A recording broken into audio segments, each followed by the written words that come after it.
Hello and welcome, I'm Mike from MrBounceback.com, and today's Fireside chat brings me here to the offices in London of NatWest and will be of interest to everybody out there who's got a bounce back loan but who has any worries or concerns about repaying it. I'm not only joined by members of the NatWest team, Chris, Hayden and Andrew, but I'm also joined by Martin McTague from the Federation of Small Businesses and Nick Hardman from the Business Deadline, who'll be adding some valuable input. I've been quite vocal since May the 4th, 2020, when the Bounce Back Loan Scheme launched, regarding calling out the failures of most bounce back loan lenders, including some of the banks in your group. But as the scheme has now ended for loan applications and bounce back loan top-ups are no longer available, it's important I turn my attention now to covering all of the topics that are worrying people right now regarding repayments. Okay, now topics I'll be covering today include arrears, defaults, recoveries, enforcement and the government guarantee, along with some of the more commonly asked questions relating to bounce back loans, such as the pay-as-you-grow options and what, if any, additional help and support is available. Okay, so let's begin with the basics. I'm starting to miss repayments on my bounce back loan and I'm struggling. What should I do? The best thing that you can do is contact your lender. And often we find people don't do that because of the stress. Your lender will be sympathetic. Right? They want to help you. We have really good staff, really good colleagues who are well trained, they're really empathetic, they'll understand your situation, and then they'll start to work with you around what your options are. Contact your lender, do not ignore text messages or letters, we are here to help. I think it's fair to say, Mike, though, because, at least 50% of the people who've taken out bounce back loans, they probably don't have that kind of relationship with their banks. So if they're in any way nervous about making that initial contact with the bank because they're frightened about the reaction, then they can always contact FSB. It's also where we can step in as FSB and Business Deadline being impartial, confidential. You can have that impartial conversation with someone else first. But again, our advice will always be the same: contact your lender. Don't put it off. The bank we're seen as this faceless institution. Hopefully today people can see there is a face behind it, and I think, as Hayden has said, a real will and genuine passion from the people who work in our teams to really help people. That's the prime thing that we want to do, is to help those people back to financial health. Fantastic. Okay, right. So let's start right at the basics with the pay-as-you-grow options. Now, a lot of people are fully aware of what the pay-as-you-grow options are, but I'm still being told by some people they don't understand how they can take them or what they are. So we'll start with the basics, then we'll go on to some of the additional help and support available further down the line, yeah? So who wants to answer that one? Andrew? So the first option is you can reduce your monthly repayments for 6 months by only paying the interest element of the loan repayment, meaning you're not paying back any of the principal, the amount that you originally borrowed during this time. And that is an option that you can actually take 3 times during the life of the loan. The second one is you can defer all repayments on the bounce back loan for 6 months. So here you're not paying either the interest or the principal, so you pay nothing. And again, that's available for a period of 6 months. And that option you can take once.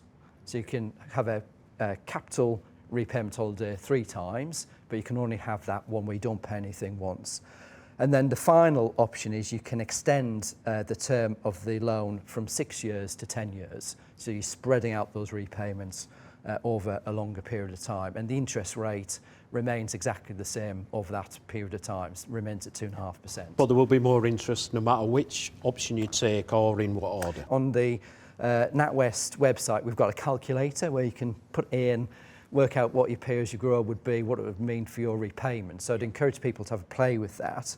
It's worth remembering, Mike, that not all financial institutions are the same. Although NatWest are hosting this, and Andrew's just explained the process for NatWest, some financial institutions won't offer pay-as-you-grow. Yep. And you need to be really careful that you've checked with your own bank whether they can offer those options. Okay, fantastic. Okay, so back to you, Andrew. What, if any, additional help and support is available to those who are struggling with the process or to repay their loan? Yeah, I think there's probably a couple of elements to bring out there. Firstly, we're very conscious that some of our customers are going to be in a vulnerable situation and will need additional help and support. So we've got a specific team which have been specially trained to really hold the hands of those people, and the support we can provide ranges from going through the pay-as-you-grow application, helping fill it in, right through to providing other adjustments if somebody needs additional help from the bank. So I think that's important. The second area is some people are going to be in financial difficulty as well. So as you go through the application for the pay-as-you-grow, there is a part in there which asks the customer whether they do have a financial difficulty, and I'd really encourage the customer to tick that. I think that it's easy to ignore. Yeah, because some people are telling me that they look at some of the questions on the form or they're being asked as a trap. Yeah, and I think you're right. Look, if I tick that means I won't get it. But actually, it's genuinely there. So if somebody does have a financial difficulty or a vulnerability, we have the right conversation, because actually pay-as-you-grow might be the right option for the customer, but there's a whole range of other things that we could do to support that customer. Now, you did mention getting free independent advice earlier. How can this help? We're open Monday to Friday, 9 till 8, our opening hours. We're accessible. There's a lot of information online on our website, which is www.businessdeadline.org. You can get advice, fact sheets, sample letters, budget sheets to complete, everything that you can think of to help you in terms of advice dealing with debt on the website.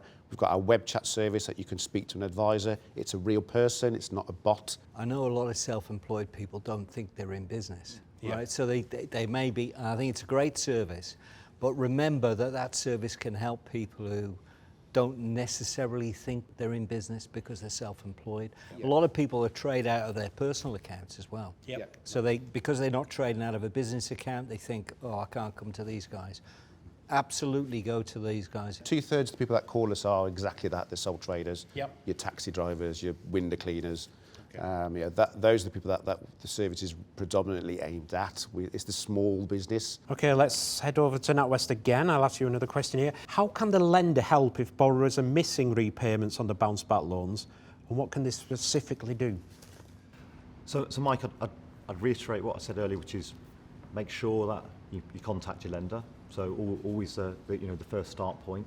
And initially, what we tend to do is understand if you wanted a bit of time and space to assess your situation, and would always talk to you around speaking to the likes of Business Deadline. And if you wanted that, what we'd say to you is take a month or 2 months, go and assess your situation, get that impartial advice, and then come back to us, or Business Deadline comes back to us. And during that time, we would stop contacting you. So if I'm stressing out now, it's 3 o'clock in the morning, I'm watching this, I've plucked up the courage to phone you guys up in the morning, you can say, look, take a step back, we'll give you a month or so, we won't contact you, seek advice, yeah? Exactly. We would do repayment plans for customers. So if you've missed some payments, we'd do a repayment plan for you. You could pay back those missed payments over a period of time.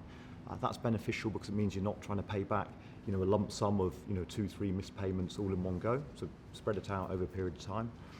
We offer forbearance, okay, and forbearance in very simple terms is just we reduce or defer your existing payments for a period of time, and again just gives you that flexibility, and then we would review that with you every 3 months essentially. So could that be tailor-made? You've not got like a set of rules you'll follow. If somebody's saying, look, this is my situation, I need a bit of breathing space, this is what I can afford, but tailor it to that one person, is that something you can do? Yeah, absolutely. We try and look at your circumstances and tailor our solutions to your circumstances, what we'd look to do every time. I'd just quickly add to that. I'd certainly echo everything you've said there. Absolutely ask your lender for some time, ask for some breathing space. It's important to remember as well is if it's great to hear NatWest offering that. If you're talking to a lender that isn't as open to that idea, for example, there is the backup of the legal breathing space that you can apply for, which does give you up to 60 days. Don't forget though, although you're buying some breathing space to make a decision, don't postpone the decision. Absolutely. It's very important that this is time to look at your options, not time to just prevaricate and postpone. So people are worried about what all them options, forbearance, pay-as-you-grow, what that means for the credit rating. So can you explain and give us a breakdown? Yeah, absolutely. So lenders have an obligation to accurately report to the credit reference agencies, as we know. I think for customers with bounce back loans, there's probably 3 key things, Mike, to think about. if you've taken a pay-as-you-grow option, that isn't reported to the credit rating agency. However, you do need to consider that the bounce back loan will be on there as a balance, so for future lending, you do need to bear that in mind.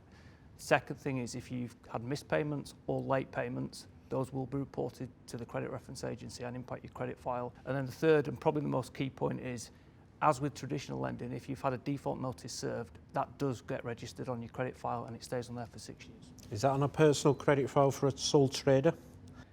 It is, yes. It's quite important that although can be a reference to credit rating agency, if you take up pay as you grow, you're much more likely to be able to meet your repayments on time, especially the options to delay, and not take capital or interest repayments. So the most important thing is to get manageable repayment schedule in place. Don't worry about the fact that there could be a reference to credit rating agencies. It's much more important to get your position in under control. So what happens if borrowers can't make the repayments? What happens and what should they do? That starts really with two things. There's the default notice and then there's a formal demand. A default notice is us engaging them to try, recover and gain some sort of repayment for the missed payments, i.e. what we would term arrears. The formal demand is different, and that is us trying to engage for repayment of the full debt, i.e. the whole balance. Okay, is there a time scale for that? So is it after 3 missed repayments you'll then instigate the first letter? So again, I can only talk from a NatWest perspective, but yes, typically, not in every scenario, because some people will be slightly differently and some people may have utilised breathing space, as we've already talked about. But typically, you'll get the default notice at about 3 months, and then it's a further 30 days for the formal demand. And it's at that point that the whole loan balance becomes due. And that's when we instruct a DCA or a debt collection agency to engage on our behalf to try encourage engagement with the borrower to get a repayment plan. The debt collection agency role is very similar to the lender. You can still have a repayment plan, but it's about the whole balance being repaid rather than the missed payments or the arrears being repaid. The DCAs we use are all FCA regulated. We've got long-standing relationships with them, and equally, they're there to help and support. I've talked to some businesses who say, how the hell can NatWest pressurise me? The government has backed this. This is a government loan. They shouldn't be pressurising me. There's an obligation on all of the banks to recover this debt. So they don't have an option to just sort of wave a magic wand to make it go away. And I think people have to realise that when they're stepping in because it's a requirement under their guarantee. Talk us through that stage. So it's now with the debt collector. I've now got a debt collector. They're going to be phoning me up, knocking on my front door, phoning me up morning, noon and night. The first letter that you're referring to is the default notice. There are letters and engagement would have happened prior to that from 1 missed payment right down to 3. So it's not the first ever letter the customer received. The first letter we're referring to in this particular conversation is the default notice, and then the subsequent is the formal demand. When your account goes to a DCA, they will try traditional contact methods. They will phone, they will email if we've got email addresses and text messages. I think that the days of this perception of debt collectors knocking on your door, that's long gone. As I've mentioned, they're FCA regulated. They have to operate to FCA guidelines and FCA standards. Okay, so when somebody gets the formal demand letter, is it at that stage you're calling in the guarantee from the government, or does the debt then get passed to another party? Or so the claim and the debt collection agency are slightly different, but let me try answer it for you. So when a formal demand is served, we call in the guarantee from the government. Right. It's then the following quarter typically, but we do have up to 12 months where we actually claim from the government the money. The debt collection agency bit sits alongside that. I think it's probably worth sort of picking up on the guarantee slightly there as well, because I think it's a big topic. if you can explain the guarantee, walk us through it. What does it mean? From a borrower perspective, the guarantee, how we claim on the guarantee, etc., really isn't hugely relevant to the borrower. So I think if you go back in time, the context to the guarantee was obviously businesses really struggling, the government wanting to get money to small businesses really quickly. One of the ways to make that achievable was to provide some support to the lenders to be able to provide that lending, to all of those 1.5 million small businesses. So the guarantee is something which really sits in the background. It's between the lenders and the government. The borrower doesn't benefit from the guarantee. The borrower has to repay the loan and is responsible for doing that. Okay, so let's just get this right. As soon as a debt collection agency becomes involved, the debt is still the bank's, but it's the debt collection agency people will be negotiating with, yeah? The debt collection agency is helping us recover the debt, but we're responsible for the loan. The loan stays with us, and the relationship, whilst the debt collection agency might be engaging with the customer, the ultimate relationship is still with us as the lender and that customer. So nothing changes in that respect. As in any scheme, there are things that we have to follow. There's eligibility, there are rules that we have to follow, and that covers a whole range of things. But I think a really important thing here as well is that the lenders also are expected and required to treat the customers fairly through that as well. So that's enshrined within the processes. So we are doing that because the scheme says we've got to do it, but also as a lender, we really want to help those customers back to health. If your lender rewrites a loan agreement, that generally speaking won't have an impact, a negative impact on your credit file in the traditional sense. If you renegotiate, you maintain the payments, there'll be an entry on your credit file, absolutely, because the loan exists, but it's not a negative entry as such. There's no missed payments. If you're talking with a debt collector and you renegotiate a payment plan, that can be over a longer period of time. That is something that we can help clients to achieve. So it's about budgeting, making sure you get the right figures in the first place. You're a sole trader. We'll use the window cleaner analogy again. I've got my mop bucket, my squeegee, my ladder, my push bike. I can't repay the £2,000 loan. I just can't. If I default on my loan as a sole trader, can I continue to trade, but I'm going to have this credit rating above my head? Simple answer is yes, absolutely. Even if you declare yourself bankrupt, you can still continue to trade as a sole trader. All right, let's go around the table once more. Just a few final words on what you would advise people who are worried right now to do. Contact your lender. Your lender is there to help, and they will be extremely sympathetic and want to do their best for you. Okay, now Andrew, as a bank, you promise you'll be there for them, you'll listen to them, and you'll negotiate a deal tailored to each one if they need it, yeah?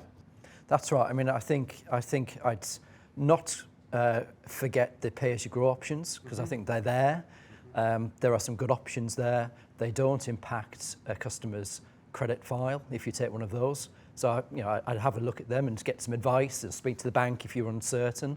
But I'd have a look at that. But we are absolutely there to help our customers through what might be very difficult times. Our aim is to get them back to financial health, for them to be successful in the future. Yeah, I mean, as a debt advice charity, we're independent, we're impartial, and I think, again, to try and reassure people, generally speaking, we've seen a lot of good practice over the last 2 years within the pandemic. We have seen a lot of good practice, and again, around bounce back loans specifically. I'd really echo what's already been said. Speak to your lender, don't ignore the letters, speak to ourselves. We're there to try to sort of act as that middleman, as I say, to give them independent, confidential advice. Nothing that we will discuss with them goes anywhere else. It's just them talking to us about whatever issues that they're experiencing at the time, and we'll give them our expertise and our advice on how to deal with that. I would say usually the fear is much bigger than the reality. For many people, I understand they're dealing with an alien concept that maybe not borrowed before. They're dealing with somebody scary like a big bank, an institution that frightens them, frankly. But there are clear steps they can take. I don't want to repeat what other people have said, that the only addition I'd make is if your account is with the DCA, and for the small population of accounts that are with the DCA, again... That's a debt collection agency, yeah? A debt collection agency, yeah. Ring them, they're there to help and support. Okay, well, thanks everybody for taking part, and like the guys have said, if you've got any problems, get in touch with the bank. If you're scared of speaking to the bank, either the FSB or Business Debt Line. Okay, thanks a lot.